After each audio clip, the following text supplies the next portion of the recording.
All right. I am Isaac, and I am running the Daily Archetype page and group. And it's just a group where trying to bring archetypal ideas down to sort of the layman's level. But mainly it's just because I like discussing these types of ideas, particularly from Carl Jung and that sort of school of thought.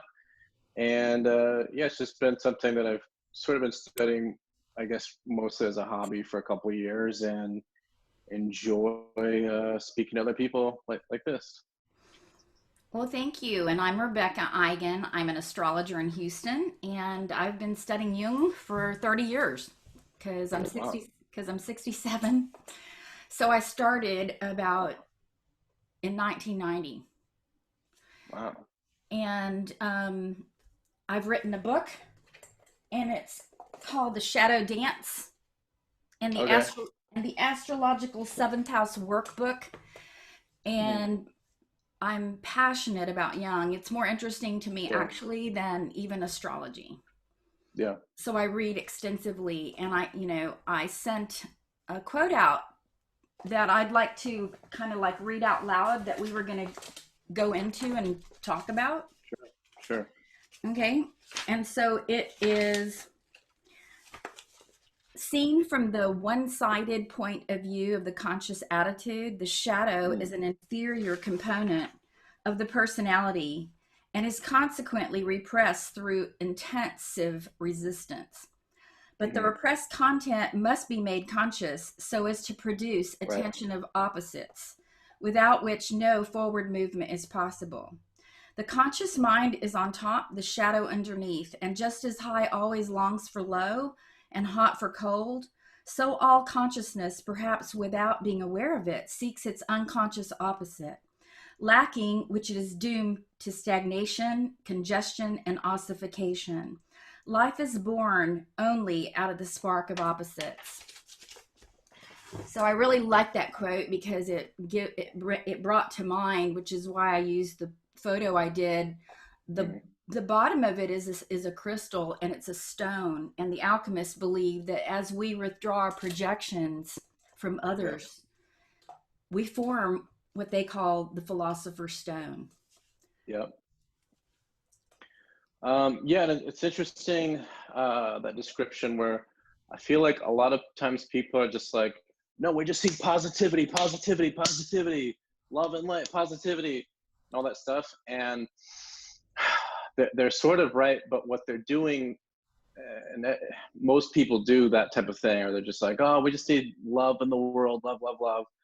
And what they're doing unconsciously is what you're just talking about, where they're like repressing the opposite, which is the shadow or Exactly. negativity. And then in that creates that tension that they don't even realize that they're doing. And then usually what they'll do when they're all just like, hey, positive, if you can't say anything nice, just shut your mouth. They're repressing the opposite, repressing the shadow and the negativity. And so then it sparks negativity around them and unconsciously through them and everything else. Uh, and then sort of like the highest function is the transcendent, where rather than being caught in that game, we become conscious of it, and then we can participate in it, which is kind of like that concept of the interplay, the coincidence of opposites, or the shadow dances. I think you get into a little bit. Yeah. So, to me, the projections of the anima and the Mm, animus, the anima mm, being the female in a man, mm, and the animus being the male inside of a woman, is mm, how we learn about our inner world, how we yeah, how we find out about ourselves because we're separated from these images. And if we're separated too long, that can feel like a mm, loss of soul. So, what Jung says is you need a relationship, you need relationships to right, individuate, what he right, called right. individuation. Hmm. My favorite teacher says, I alone must become myself, but I cannot become myself alone. So we need Mm. that mirror in the other person. And the projections are going to land on people that we're very attracted to. Yeah, they'll land everywhere, but I forget. I think it was Edinger Mhm. who talked a lot about hooks, Right? where we're shooting out projections and they'll just kind of land all over the place. But then what'll happen is um, it'll depending on how it sort of interchanges with those, there like there'll be like you could project them on certain people or certain situations, and for whatever reason there's just no hook, so to speak, and so it just kind of like goes past them, no big deal. But then there's going to be some where it won't make sense at all, at least from a rational conscious standpoint, but for some reason just whatever you're projecting, however it might be related to these conscious, unconscious things, it'll hook certain people and start drawing them in. I mean, it's a lot like, and I think Edger uses fishing analogies a lot because it's a lot like drawing. There's like a drawing of things in and out of our unconscious, and then the unconscious of people around us. And so, we do the same thing. Like when we're like, oh, this is speaking to me, and it might just be like some silly coincidence in the world, or some t-shirt you saw or whatever, and but it's just because it hooks and pulls things out of the unconscious. Yes, and he got that from Jung because Yeah, Jung yeah, because Jung described projection as something you could hang your hook on. right. And if there's nothing to land it on, then it won't Mhm. attach. But Right. if we do land a projection, they're like that. That person Right. is like that. But when Mhm. it's shadow in us, that's, Mhm. we don't see the whole person. Or if it's an anima or an animus projection, we are not seeing that person. We are actually seeing our mirror. Right. So it behooves us to do some dream work, journaling, Mhm. conversations with ourself, our inner world, Mhm. what Robert Johnson called active imagination. When I started doing active imagination, I actually had started having conversations with my animus, and I would tell him, Uh-huh. we're going into a meeting. Mhm. Before you say anything, ask me first. And I would just make that up. Yeah. And then I started to hear a response, and it happened in my Mhm. head. It was so cool. Right. Right. So there's a lot of different ways to bring contents to consciousness, but the most profound way is, of course, to not like someone, to find something wrong with that person and Right. Right. project our dark side. Mhm. And our dark side can be both positive and negative. Often it Mhm. is dark because we are Mhm. it's hidden from us, right? So we don't Right. like that part of ourselves. We can't tolerate that in consciousness. Mhm. Well, right, because what you're doing is you're projecting. So sometimes I use the example of so there could be, like, let's say there's a wealthy person, and the wealthy person became very wealthy because they were sort of stingy, you could say, for a long time, and then that's brought about an unbalance because naturally we want to be at least somewhat generous as much as we can, and those type of things. And so sometimes what'll happen is there will be like a wealthy person that will like you'll see this sometimes, like that's probably the reason that people like Bill Gates are the way that they are, even though you might disagree with some of the ways that he's spending his $100 billion or whatever.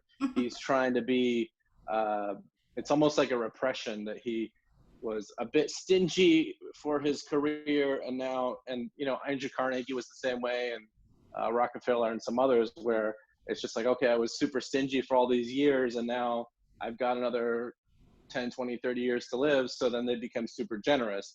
And so that's how it can have a positive aspect, but it's just whatever was repressed or suppressed will come out, and then it just goes out on whatever there is, and depending on how it lands and where it goes, it can be either one. But it's you. But that's just an example of how sometimes a positive can come out, but it's usually negative because we repress, we're not usually going to repress positive things. We're usually going to Right. repress negative things, Right. whatever that they are, even if, and the way that usually happens is sometimes they're just little things like the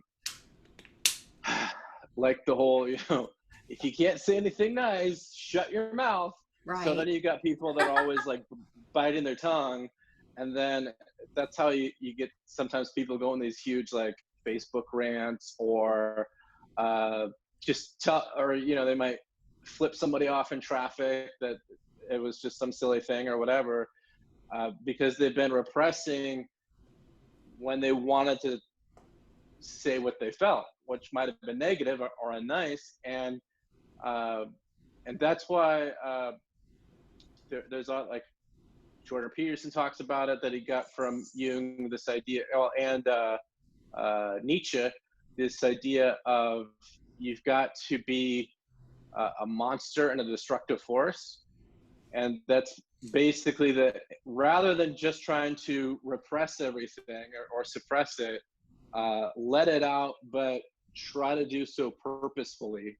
And if you can't do so purposefully, like go kill Hitler, for example, we can't do that, which is tricky nowadays, because that's kind of how that people just personify evil. It's like the only thing that anybody wants to say is evil is Hitler. So then they don't like somebody, they try to act like they're Hitler.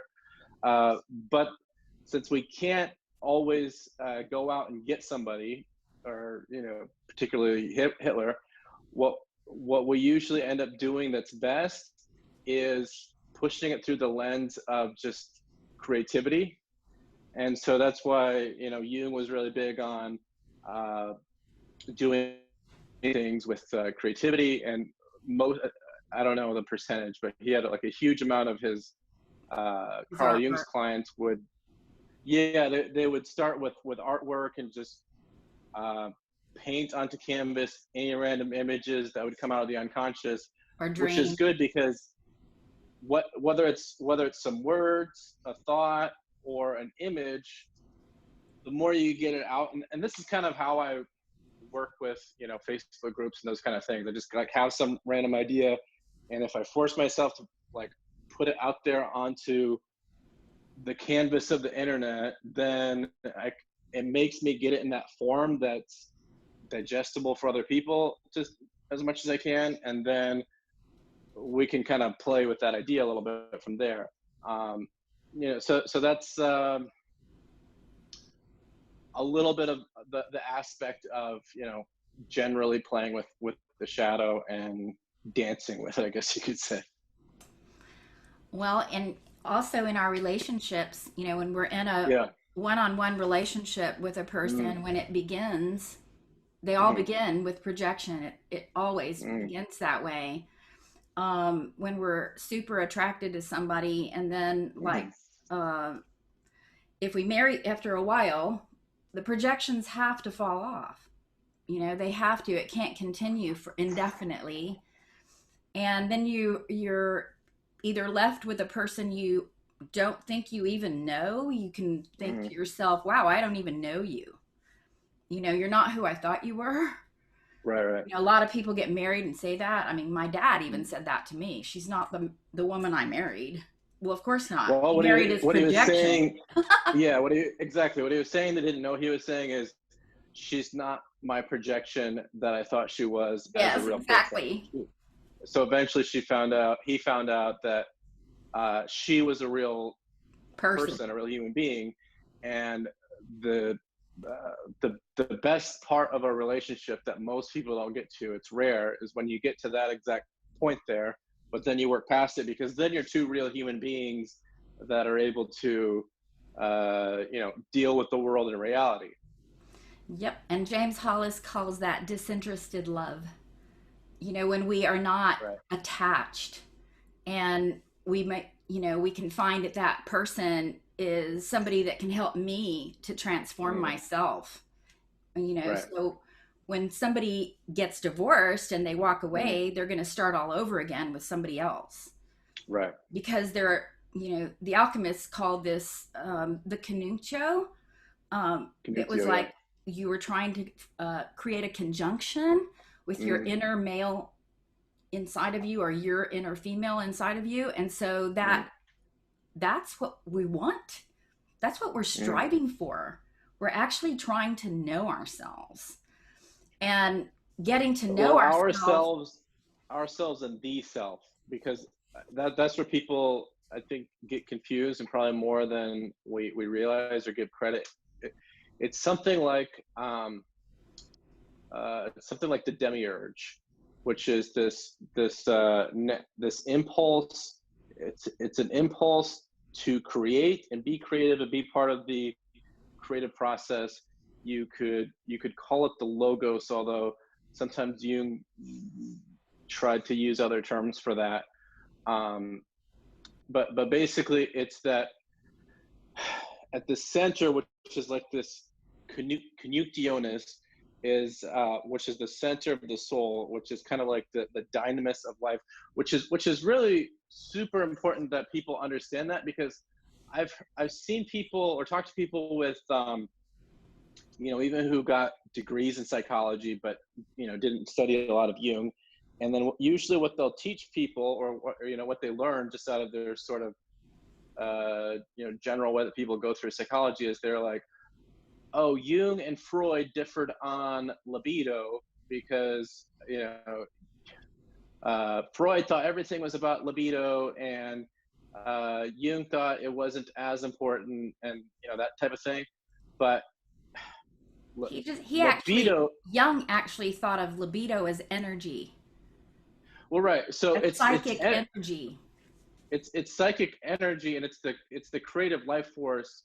And one way that manifests is through sexuality, but that's more of the primitive animal side of our nature, which is what certain scientific people along the lines of Freud try to focus on. But we are not that simple. Even if you think we're just animals, or people want to think we're just this biological thing, in our consciousness, there is the the center to it is that interplay of opposites, which is the conjunctionis, and then that causes that libidinous energy, which can partly manifest in sexual energy, but then it can manifest in anything. Like, he gives the example, and I think in a couple of his books, the way that you know animals don't just have that kind of energy to just go out and have sex with each other all the time. Animals use that same kind of energy to, build nests and do all the stuff that, maintains their species. And we're the same way, that if we tap into that life force, that's where we can best not just do things along the lines of sex, but have use that same type of energy for creative things, whether that's in business or art, or just our day-to-day life, instead of just letting it have no life, and just it should actually have like a life energy. I also see that as building soul. Yeah. It's like we're building soul as we bring all these split off parts of us back. Right. Right. And Right. Right. our culture believes that we're looking for our soul mate, but I Mm-hmm. believe we're looking for our inner soul. And it's our responsibility to become whole. Right. Right. And yet, uh, letting go of the expectations that culture has Mm-hmm. right now on romantic Right. love Yeah. is like a huge part of where we're headed. I feel like we're Right. headed into a new paradigm with relationships where the person that we become married to, or even in Mm-hmm. partnership with, if some of us Mm-hmm. are not meant to be married. And that's where astrology is really helpful, because you can see in the birth chart if a person has a lot of transpersonal energy with their Venus, then they're Mm-hmm. not meant to be necessarily in a long-term marriage. They might have several marriages even. But Mm-hmm. the part of us that is seeking wholeness has to Right. be done through another person, We can't individuate by ourselves. It's impossible. And Yeah. so, Well, at least not for long. Maybe for seasons, but definitely not for years and years. the other thing is, relinquishing our Mm, expectation of being rescued. That's mm, a big one. Not just women expect to be mm. rescued. Men project their mother onto women just as easily as women project their father onto men. And when Yeah. Jung says that when we have that experience of falling in love, that huge experience, it's a lot Mm. of energy, and a lot of it has to do with the parental imagos that are still Yeah. incomplete. Like, we're not complete with those relationships. Right. So, have you been married? I have. And so you went through the projection and then the divorce. Yeah. Well, a couple times. I guess one as a marriage and one as a A long-term uh, relationship. yeah, yeah, yeah, Me too. I've done both. yeah, yeah. But So, it was really interesting when I got into Jung to see that the projections onto my ex-husband were mhm. exactly what I needed to become. Yeah, and that's one thing that I would say, and that's I think kind of what. So Half after that halfway. period of time, yeah, Yeah, halfway, not to the extreme he was. yeah. Well, because I would say after that period of time, where I was like, okay, I went through those relationships and want to do some growing up, maturing, learning, and I'm just kind of like walking through libraries and just searching through books, and I was almost like I didn't know what I was doing, but I was like throwing out hooks and nets into Hmm. the different, books and different kinds of things to look up.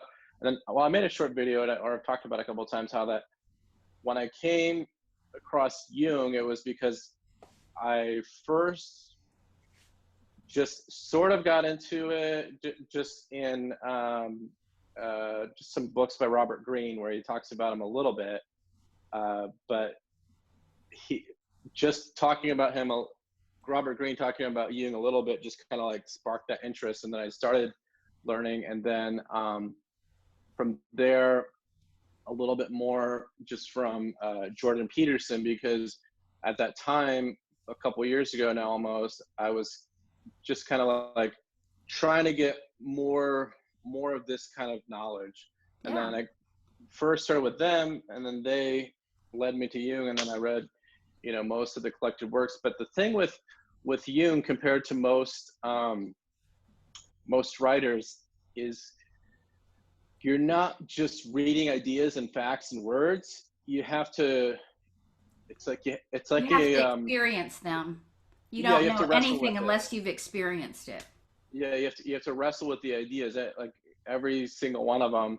Um, that's why when I started the group almost a year ago, it was on this idea of archetypes, because uh, I've said this before, but I feel like that's the idea that some people get, but it's kind of in that proximal zone of development where it's it's almost out of people's grasp for uh, things that they really understand, or people think they understand, but they need more development. Especially because when I was trying to like learn about the concept of archetypes and archetypal thinking and everything, I wasn't really finding something to talk about it so directly and make sense of it. So yeah, it's been a journey, but uh, then yeah, when I was looking back at my relationships, then it's like, oh yeah, so that's how it works. Yeah. So all that stuff was actually just like my own brain, my own consciousness, and then I could also see how my exes, were the same way, and you know, and I feel like there needs to be. I'm sure there is to some degree, but I feel like there needs to be more of like Jungian, and I know this is kind of what you do, but more like Jungian relationship counseling type of thing. Hmm. Um, just because, and not, That's why I it's wrote just, the book I wrote, yeah, because yeah, In fact, when somebody comes to me for a consultation, I Mm, require that they watch the video on my homepage first because I yeah. want them to have some basics of the concept Mm, from what I'm going to explain to them using their birth charts. Because mm, you can see in the marriage house what a mm, person is projecting because it's 180 degrees opposite of our first house, which is what we identify with. That's our persona, or what right. he called our persona, or our rising sign in astrology. Right. And the seventh house is the marriage house, but it is also the house of open enemies. Yeah. So the ancients called it that because our partner has to become our enemy if we're unwilling to do the energy that's in our seventh house. Right. And I think that's important because where most people get confused. So like this is where my relationship where, and I think most of them are, is will be like, yay, look at us. We haven't had a fight in maybe ever for the first 6 months or year or even 2 years almost. But then what you've done is you've built up its opposite. And then the flood just kind of comes out for no reason, as far as, just like any stupid thought, any stupid argument, any like think about want to do things that you shouldn't.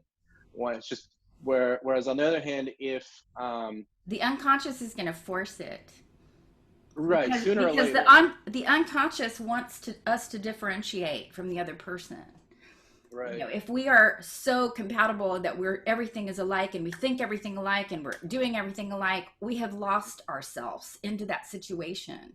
right, And so the unconscious will literally force an argument.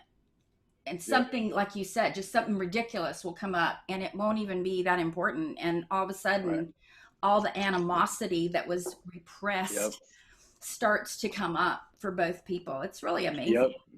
I loved his information when I saw it, when I started reading it. I started in 1990 because I projected my shadow onto mm, this priest who became my mentor and teacher for 30 years. He's a Jungian analyst and a priest. Um, and so I went to hear him at the church where he was speaking because I was mm, intrigued. He was saying yep, things I didn't know. I was real into love and light and yeah, metaphysics and being positive all the time. And he was talking about the dark side and this, the shadow and whatever. And I'm like, what is that? So I go to meet him and I couldn't stand him. I mm, was like repulsed by him. He was cynical and depressed. And he mm, was at the time when I first met him, he was cynical and depressed because he was going through a mm, transition of leaving being a priest at a big mm, cathedral and then becoming a Jungian analyst full time. So, mm, it's kind of like what Jung said. I could hang my hook on that. But mm, I went home and I obsessed about him, which mm, helped me to understand, you know, that was actually my shadow. And right, I had ordered this report. It's a psychological horoscope analysis report based on your birth mm, data by a mm, Jungian analyst who's in England, and she is the world's only Jungian analyst who's an astrologer. And this report, I went home and I remembered he said the word shadow, so I went and pulled the report out, and it said that that was me, that I'm so airy. I'm air and fire. I have a lot of air and fire. So I'm very enthusiastic and mm, optimistic and outgoing and extroverted. The mm. opposite was unrealistic. Yeah, And that type unrealism of was person, yeah, was becoming cynicism. right, So the extreme opposite was forming in my mm, shadow, just like you said. So when right, I saw that report, I started crying. yeah. You know, it was like, oh my Because God. you saw yourself, Because I yourself that saw was trying to myself, hide. and all of a Yeah, sudden, all the feelings that I'd repressed for years came up and mm, flooded me. And right, I decided, at first I didn't like him, and I thought maybe I mm, should go give him a positive thinking tape. yeah, And then, and then I realized I need to go learn from this man. yeah, So because it's your opposite. yeah, so I did. Made an appointment with him and went to the church and talked to him, and he said, I'm starting a 12-week course in analytical psychology at the Young Center in 2 weeks. I think you would enjoy it. And I signed Mm, up. And as a consequence, I've taken that 3 times and taken 30 years worth of courses with him. And I mean, he was my mentor and my muse into getting into this. You know, it's Right. like he brought this to my life, and it was interesting to look at our both charts because they're very similar. You know, he very similar in energy, but in a different emphasis. Right. So I'm not a priest and I'm not a therapist. I actually have the goal that you have, which is making this information, you know, easier to understand for people, Right. which is why I wrote my book. I wrote it in a Yeah. way that people could understand it and could, I tell a lot of stories in it. There's a whole lot of stories of people who've come to do my workshops because I started teaching, and their experiences with this information and my own personal experiences. So I started doing that, and I think that that is like a very worthwhile goal, and I've committed myself to doing that. Yeah, because I feel like in the coming future, not too distant future, we're I think we're kind of going away from this model that has been for a long time, where we feel like the only people we should listen to are these elevated, you know, ivory tower people, whether they have PhDs or they're priests or they are whatever, where, you know, those people always have their place and nothing against them so much. But I feel like the ideal knowledge, or the, you know, the The more masses, maturity, for the masses. yeah, well, it's going to come from more and more people being able to have deep conversations like this. Absolutely. Or, you know, these type of things. So like a regular person who, you know, maybe reads a few books or maybe just whatever, finds these kind of videos, they could just say, okay, I want to learn more about the way that the consciousness works. Yeah. And then just build it up from a conversational kind of way, instead of like, I need to learn from whoever that they are, you know, some exactly. PhD or some, yeah. Although if you heard him even 1 or 2 of his talks, you would see how down to earth he is. Oh, yeah. He's absolutely, he's hilarious and whatever. But I understand what you're talking about because I don't have a degree. You know, I don't. I've studied there 30 years. I helped somebody else actually get her master's. But I don't have one because I didn't do the undergraduate work. I'm a graphic designer, and that's what I've been doing for a living for since I was 24. So learning from somebody who doesn't have a degree, at first I was intimidated, like, you know, these people aren't going to listen to me. What do I have to say? And blah, blah, blah. But the truth was I could reach people that they couldn't. Yeah, exactly. Because I could make it understandable, which is why I was drawn to your group. I was drawn to your group because you have people coming in to talk about the subject and kind of go back and forth. Right. And ask questions and bring different ideas and thoughts. And it's very refreshing, I have to tell you. And I just joined the technological world because I was intimidated by it, and just talking to a computer is not that fun. Yeah. By myself. I think it has it's tricky because it has its place, especially when, like, I remember when I started getting into this stuff a couple years ago, I thought I could just be like, hey, friends, everybody, and my, you know, like, social circle, like, hey, look at all this stuff about consciousness and brains and all this stuff. And they're like, oh, whatever, nerd. Kind of stuff, you know? And so then I was like, okay, whatever. And I tried to start some local, like, meetup, book clubs, and that kind of thing. And I've done that. Yeah, I had some success with that. Me too. But it's a little tricky. So basically, the thing is that people who want to get into this, it's not like getting into other things. Like, I want to I don't know, some other hobby or some other popular thing. where just like the masses are going to go into it because it's like cool at the time or whatever. What is you get drawn into it from your own, this is your time in life to go into it. And so that's going to be like a sparkling of random people across the world, which is kind of where the internet is very useful, because otherwise it's hard to grow and have these conversations, because, you know, you're just going to be like one random person in the community that's sort of been drawn into it, and maybe you'll find some other people like you did, but maybe not. It's like there's no telling. And so, yeah, what I try to do, because then after that, I started getting into some other Facebook groups before I started mine almost a year ago, and it was tricky because they've kind of after a while they sort of developed their own sort of like internal dogma, you know, especially the bigger ones, where yeah, I got thrown out of the Red Book. Okay, that's so I had to fight to stay into that one. I was kicked out a couple times, but eventually they learned to deal with me. But I got kicked out of the other big ones. But yeah, they have their like. It's tricky because they have their set ways of doing it, and because most people, you know, most of the groups are run by people that, you know, they're not able to put a lot of time into it, and that's fine. But then what'll happen is one or two people take over.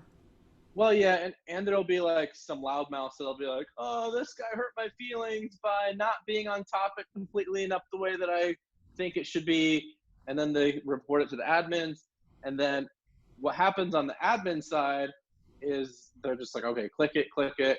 And then they can just delete the thing that was posted, or they can delete and mute the person for a period of time, or delete and block the person. So the better thing would be, okay, maybe delete it if it was like really offensive for whatever reason, fine, whatever, out of, you know, group harmony or whatever. But a lot of times they just click the easier option because it makes their life easier as a group leader. But then what that does is it creates this dynamic of, it's hard to have the kind of free flowing ideas that really we should be having. And so that's what I've been going for in my group, although it's a little, the only tricky part then is that it's a little open-ended, whereas, you know, normally when groups become popular, it's because it's on like some specific idea that people can be like, yeah, that's the idea I want to talk about, and then go and jump in. Whereas mine is a little open-ended, but, you know, we do okay. We do at least good enough for, you know, only really pushing it for a few months or whatever. That's awesome. Well, I actually could understand them removing my posts, because at first they were, they don't know a lot about astrology, and they don't, that's not what it's about. You know, that's not what it's about. And I understand that, Right. But I was, wanting to share, invite people who are into Jung to come hear some of Pittman's talks, and started that Sunday Jungian church at home. Actually, that was going to be here at my house before the COVID virus. I actually posted it on Facebook, and about 7 or 8 of my friends said, we want to come. That's cool. And so then the virus started.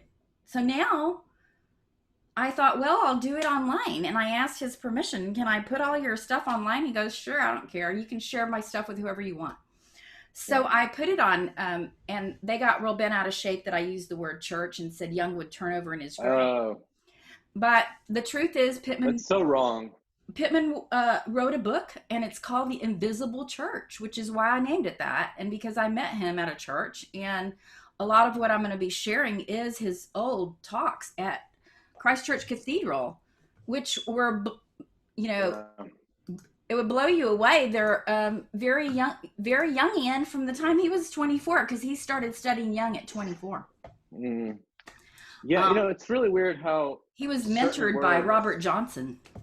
Yeah, I was just gonna say, it's really weird how certain words just automatically are gonna get a lot of baggage, and people, you know, I feel like nowadays, if you're gonna be a more mature person, you have to learn to disassociate the baggage before that you automatically put the baggage on it. So sometimes that's merited. Like, sure, you don't want people to come in your group and be like, oh, come to this Jesus church, and maybe Right. a certain way. But and then there's other, like, I posted a couple times how that it's really annoying sometimes how I will post certain things that aren't even church or God specifically, but they'll be like meta kind of things. And Metaphysics. then Mhm. and then people will be like, oh, I didn't know this was a religious group, just because I've got some kind of like meta idea. And then it's just so people have got to learn to take out the baggage, and then but at the same time, if the baggage fits, then sure, but it doesn't usually fit, especially in the Jungian ideas, because Carl Jung was very big on I feel like he had the, I feel like, most mature idea towards all religion. Absolutely. Which is that you need to harmonize them, not eliminate them. Exactly. And that's what I always say too, especially like, okay, my group lately, we were having a lot of discussions about the atheist Sam Harris debate versus whatever Jordan Peterson is. And it's just, I feel like it's just really, really, really wrong how some of these new atheists like Sam Harris and Dawkins are like, we need to eliminate religion. We need to eliminate religion. And, even Pinker is the same way, when it's like, wake up. It's definitely not happening, at least, like, even if that hypothetically was a possibility, It's it not would in not our happen. lifetime. Yeah, and not in the next century. There's just no possibility. If that was going to happen, it would be generations after us, several generations probably. And that's just saying if that's even possible. So what we What? really got to do is we got to recognize there's always going to be at least a few major world religions, and we want to harmonize them. There are strengths in which the church is going to serve in the world, and there's always going to be people in there, and you want to highlight that strength. Same thing with Buddhism and all the other religions, and then so you want to harmonize them, and rather than eliminate them, especially because you're not going to eliminate them. So it's just like it's like a fool's game, and all you're doing is bringing out all this shadow material. And Sam Harris is usually pretty calm and collected, but his followers, like, if you say something along these lines and an atheist hears it, like in a Facebook group or something, they'll be like, down with religion. And so you get all this like shadow spraying everywhere. I've never Just heard of him. because Sam Harris, Richard Dawkins, right? Hmm. Yeah, so he's a lot like Richard Dawkins, a little bit younger, more like this generation. But I've heard more of Jordan Peterson than anybody. I yeah, I love Ed Edinger. yeah. I've probably watched the 2 live YouTubes of Ed Edinger 4 times each. They're Yeah, amazing. they're And good. the movie A Matter of Heart, Yeah, that's really good. yeah. Well, yeah, I only mention that because those are the kind of like the atheist preachers of the day, where the problem with atheism, like, that can even have its place in the world, but although they're more like a trickster sort of a archetype in their own way, where what their purpose should be is to refine the religions. So they should be able to go out there and say this and this and this are wrong with religions, but they're not going away. So let's just try to help each other learn how to operate. Evolve them. Yeah, how to lift each other up, and have sort of like a evolved culture, an evolved consciousness, rather than just like completely tear each other down, because that's what they try to do. They try to eliminate, when it's like, no, you gotta like elevate. You gotta find the principles and values that are common in all of them, and then lift that up. And focus on the strengths. Well, And the older you get, the more inclusivity is important, and yeah, the more you may not want to go do any of those different religions, but it's okay with you if others do. That's not your, right, that's not, and for me, it's not my way right, to go and say, okay, you can't do that, or I wouldn't like that, or whatever. I yeah, don't care. I don't really care what anybody does. And part of doing what what I do is I'm doing something that not too many people do is, mhm, you know, teach shadow work all the yeah, time. Other people right, might teach a little bit of shadow, but I do it mhm, almost exclusively because relationships are so important, right, um, to our evolution. And I have 5 planets in Libra, which is the sign of marriage. Um, mhm, so this was my path. mhm, The very first astrology reading I had, I was leaving my husband. I'd been married 6 years or 6.5 years, and I was leaving, and I was getting a divorce. And mhm, the astrologer knew details about me only I knew. And he knew that I was going through a very complex, obsessive, compulsive relationship. And I'm like, how can he know all that? mhm, I want to learn how to do this.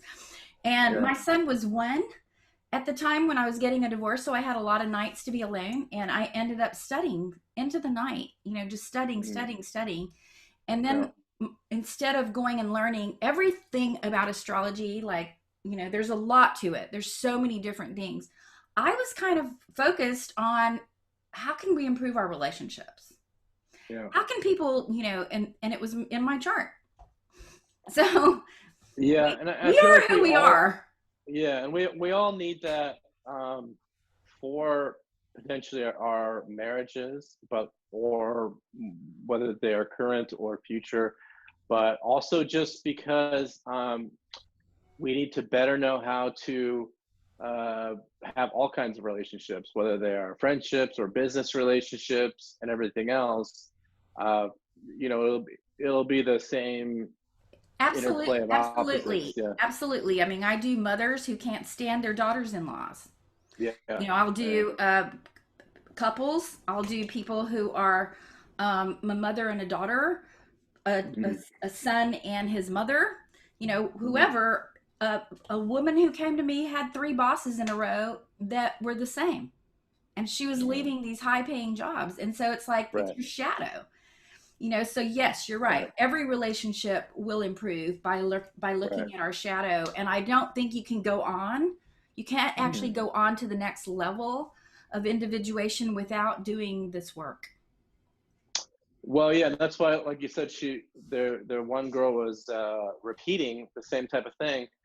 Um, so that's where people get stuck. It's sort of like that hero's cycle, hero's journey, where, what that all is, what it's talked about as, the lower part of the circle is the underworld, uh, symbolizing the unconscious. And so what that is unconsciously. Now, sometimes you can be more conscious of what's going on in the unconscious, but it's still unconscious. But unconsciously, these battles are always going on. So Absolutely. once you learn to kind of like overcome a, particular shadow thing in yourself slash the world, then there'll be like another level of that. And Well, there's usually it'll always go, because there's always more. I'm still well, doing it. usually what'll happen, and this is why it's basically that way on the hero's journey cycle is you'll do some level of your personal unconscious, and then you'll do some level of, battle with the anima animus. I talked about that a little bit recently on one of my discussions, but that's often signified as, when on their hero journey they contact the, mermaids. They signify, or the sirens, they signify, uh, the anima, at least, the feminine men. And then so after that battle, which sometimes it's can be all different kinds, then it'll be a certain level of dealing with the collective shadow rather than just your personal shadow, which you'll never be able to completely, battle it, but in winning or you'll never be able to completely overcome the collective shadow, but in wrestling with it, it'll make the individual stronger. And so that's what we're constantly doing. But if we get stuck on one of those levels, then we kind of get knocked back and we have to keep on doing it again. Although really we'll keep doing it again no matter what, over and over. But it's like, if we progress, then we grow. But if we get stuck, then we get stuck in not growing. I agree, and I also feel like that, it's a never-ending circle. Yeah. It's like we're circumambulation. around a problem or a Right. split off part, and we might think, well, we got it with this person, right? We got it, and we can walk away and think we got it, and then it happens again, and we are now we're a little more conscious because we know, okay, we've seen this before. What is it about me? What does this want? What does this want from me? And I don't think it ends. I think Jung did it till the end of his life. In his book, Memories, Dreams, Reflections, he said, it's a never ending, never end. Right. Well, it's never ending, but like I was saying, if you're losing the battles or running away from them, it repeats, but without you really growing. Right. And it'll be harder. If you overcome, what'll happen instead is you'll get more of those type of battles, but you'll become braver and stronger and more conscious, and you'll grow. And then in that growing and maturation and becoming more whole, then and then that way too, you can, that's why the big idea that Jung was about, and Jordan Peterson, is this concept of, if you can come to grips with some personal problem, basically overcome some devils in your own life or some projections or some shadow, some demons. Yeah. Then in that,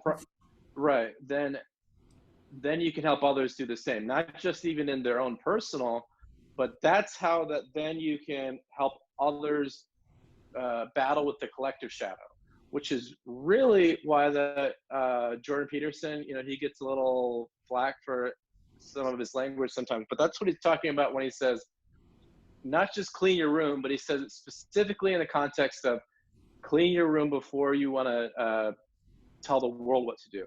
Because a lot of people, they're like, oh, I see some Hitler in the world or whatever, some projection of a false collected shadow.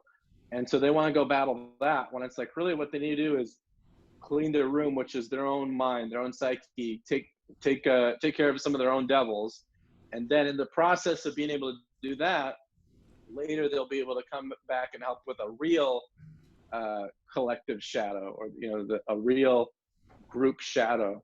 And then that's the process of us getting stronger and be able to take on more and more. Yep, I agree. And also I would put it out there to people that it's not easy. This is it's exceedingly difficult, but worth it. It's worth it, and it is a way of being in the world. Right. And with every year that progresses, you'll look back and you'll realize how much you've changed. Right. But at the beginning, it's great concepts, and you're gung-ho and you think I got it, but you don't, because it just keeps like we said, circumambulating, coming back around in a different way. We have to be humble, or we'll get what he called inflated, ego inflated with our knowledge or with our power or whatever. And the universe has a fantastic way of sitting you down, humbling you. And also all the relationships that may have come into our lives, to other, when talking for the audience, relationships that may have come into your life that have hurt you, that you still can't forgive, or that you can't let go of. When you get to a place where you can bless those, and recognize the teleology of how they happened, and why that particular person at that particular time was super important to your growth. So Right. it's a wonderful, to me, it's a wonderful way of living and Mhm. being, and also our dreams. Our dreams Right. will constantly be will be compensating for our conscious Mhm. idea of who we are and give us more information. So keeping a Mhm. journal and writing your dreams and Right. uh, going inside and saying, why is this repeating? Or who inside me said that? Right. Right. You know, why did I say Yeah. that? I didn't mean it like that. Right. Well, the unconscious is much, much more honest. So Well, you did mean and it you like want that. to become conscious of when that you're speaking not even for yourself but out of a group consciousness. So a lot of times we'll repeat things that people said, maybe because it seems like something that would be a popular thing to repeat or whatever, or mimic somebody else's behavior, thinking if we do so that will be beneficial to us. But then what we're doing, that's almost like selling your soul piece by piece, whereas if you learn how to operate in the conscious space, and not always have to like adopt others thinking and just project it out as your own, um, then you're it draws you up to maturity and growth rather than you know shreds away at your soul, like what happened when you just it's like the ideological possession that Jordan Peterson talks about, and I think Jung talks about it as like the herd mind or the herd consciousness. It's like a process of breaking out of that, so then you can find your own consciousness. You've got to like there's like levels to get into the unconscious, which part of it is breaking out of that herd consciousness. Okay. So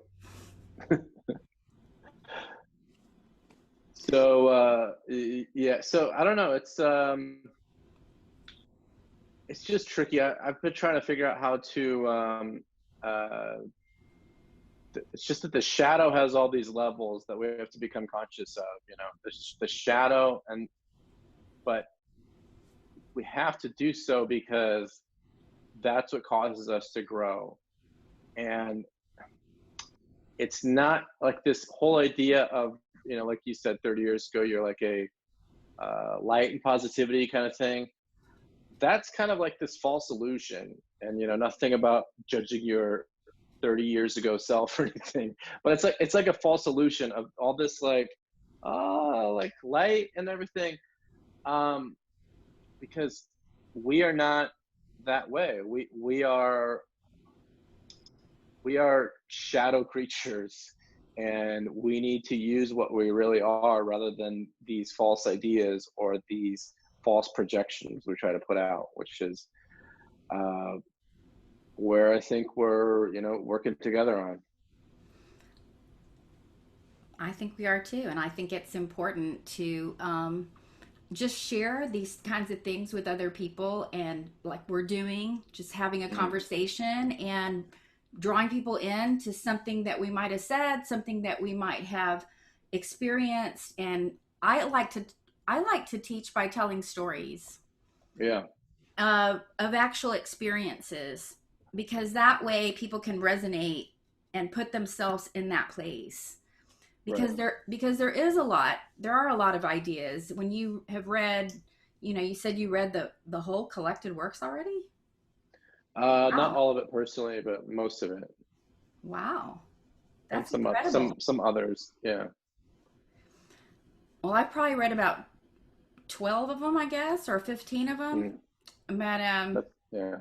I've read a lot of different authors that are Jungians. Like I have a huge Jungian library, Yeah. and uh, books on symbols and dreams and Yeah. alchemy and all kinds of different areas that have been Yeah. interesting to me. And my favorite author really is Ed Edinger. Yeah. Well, and that's what really what he said it was his goal is, similar to us, although it was tricky for him because he had a goal similar to like what we're trying to accomplish, which is make Jungian analysis something that most people can grasp. But not to put anything negative on him, but I feel like he almost in that process elevated himself, not really elevated himself, but like almost unknowingly he became too smart for his own good, like for his goal. And again, nothing against him, but it's still a little bit hard to grasp for most people, just even Ed Edinger, where it shouldn't be. And then also people are a little bit reluctant to go to him because he's, maybe if he was a little bit easier to grasp, they would, but because he's still kind of hard, they almost feel like, well, if I can almost grasp that, I need to go to what I really want, which is, Carl Jung. And then they get stuck, and then it's tricky with Carl Jung because when he was writing his books, it was tricky, especially his earlier stuff. He was just really figuring things out. And then by the time he got to his later stuff, it was tricky too, because then he just said, okay, I figured it all out, but he wanted to be more, like we said earlier, experiential. Like you're going to experience this work rather than just like, here's how it is. And that transition was sort of in the collective works of the unconscious and Aeon, I think it's volume 9. And so, which is where most people want to start. That's one of my favorite. Yeah, I think that's where everybody wants to start, which is tricky because that's where he starts being more experiential. And it's hard to experience that right away. So really 7 and 8 are volume 7 and 8. I feel like they're more easier to grasp because they're just like, here it is, rather than the whole experiential path that he just like lays it down. Here's what the archetypes are. Here's what. This is my favorite. Which one's that? I can't read it. 2 essays in analytical psychology. Oh yeah, 7. Yeah. I mean, it's just. Yeah, I feel like that one gets overlooked a lot, but it's well, I think that's where he first started talking about that one, and the one after it, volume 8, is where he's really first started talking about the archetypes and the collective unconscious. And so, but just because volume 9, at least volume 9 part 1 or whatever, is called archetypes of the collective unconscious, people want to start there. But that's where then usually happens. So they try to start in volume 9, and then because they're not ready for that, then they give up. Then they just kind of like say, oh, Carl Jung's like this, and they just like put some like, there he's like that. Like I said, there's the girl who thought, oh, he just looks at libido energy differently than most people, which is really their way to say they don't understand him. Where I feel like most people, it's like, okay, if you're not going to take the time to at least read a couple of his books or books by Edinger or Marie-Louise von Franz, if you're not going to do that, then it's just like, there's nothing wrong with just saying, I don't really understand that. There's lots of people that I'm interested in, lots of authors that are like on my list that I'd like to get to. And then if they come up in a conversation, I'll be like, that sounds very, very interesting, but I don't really understand them. But for some reason with Carl Jung, maybe because he's like the most influential ever, they want to act like they understand him. So like, he's like this, but just say you don't understand, and that's fine. Just move on, and you can talk about what you understand or whatever.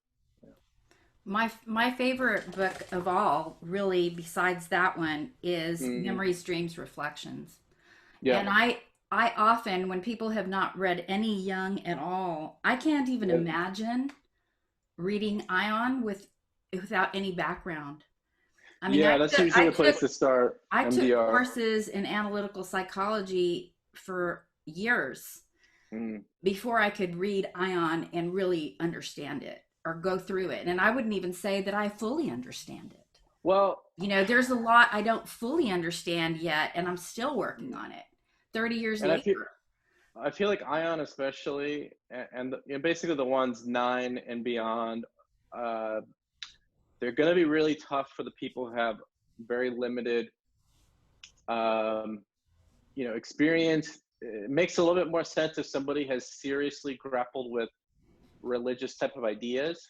Not necessarily if they were religious, but at least if they've already had some experience, not just like reading religious type of ideas and metaphysical type of ideas and spiritual things, but actually grappled with them.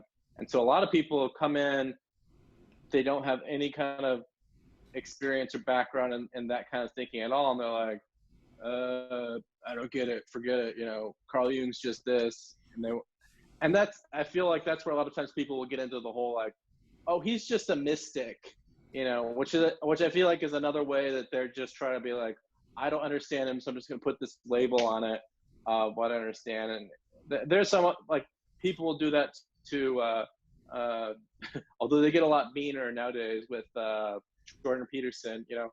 He's not perfect, and I don't agree with 100% of what he says, but he's very valuable, especially to have around in this day and age, where a lot of people just don't understand him, and they're like, oh, he's like this or that, and just like totally offensive labels that you just shouldn't put on somebody that has obviously put in a lot of work to try to do the kind of thing that we're doing and most people should be doing, which is make these kind of things more accessible to more people.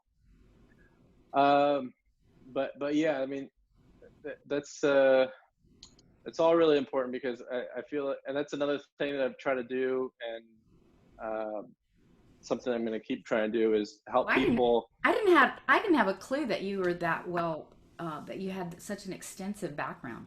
I really didn't. Oh, That's just the why I last sent couple you of years. pages out of books to, Oh, yeah. scan and look at and whatever. I had no idea your background. Oh, yeah. Uh, Just the last couple of years, I've just been reading like, I don't know, 100 books or so. Mostly these. The other one that I feel like people often don't get to, but I feel like it's one of the most important. cause you're a lot Uh, younger. oh, it's only been the last couple of years, but what's Mary Louise von Franz? I have to double check on this, but the one on projection I talked about a couple times. But Her book on alchemy. projections, Her book on alchemy is really good. yeah, she did one on alchemy, but then also there Projection was into one she fairy did, tales.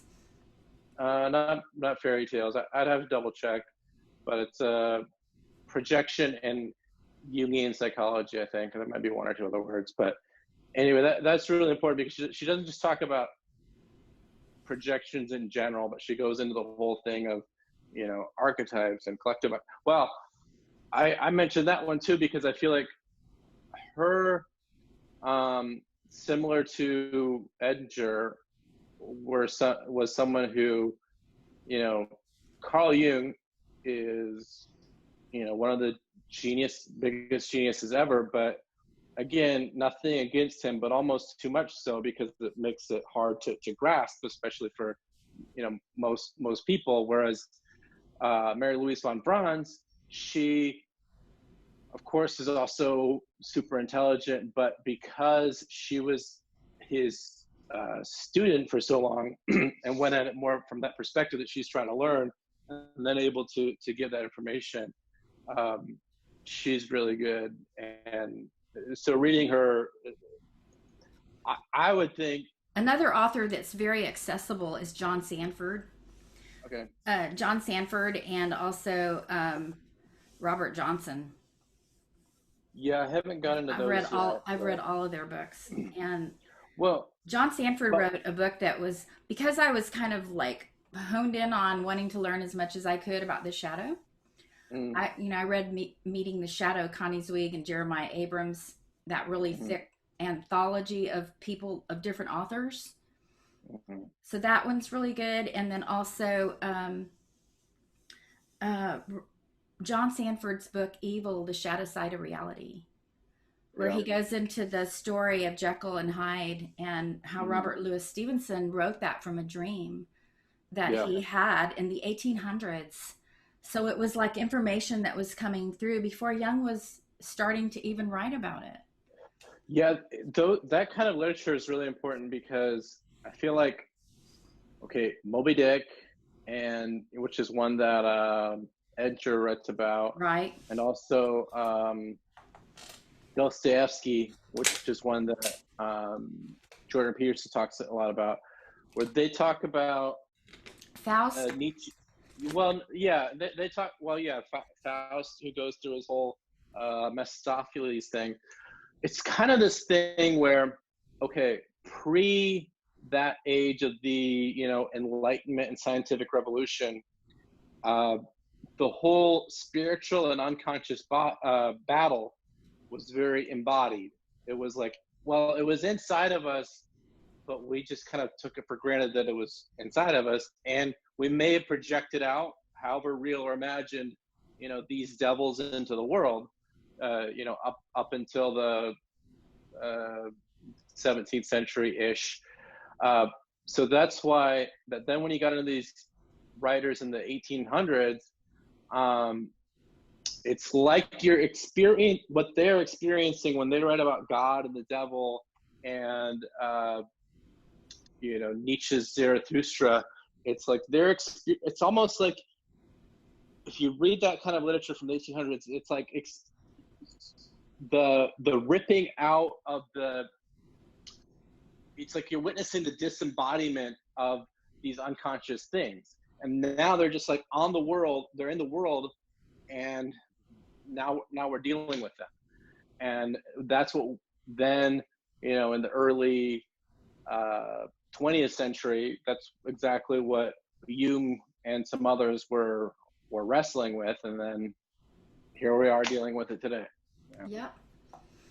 Well, this has been interesting. Yeah.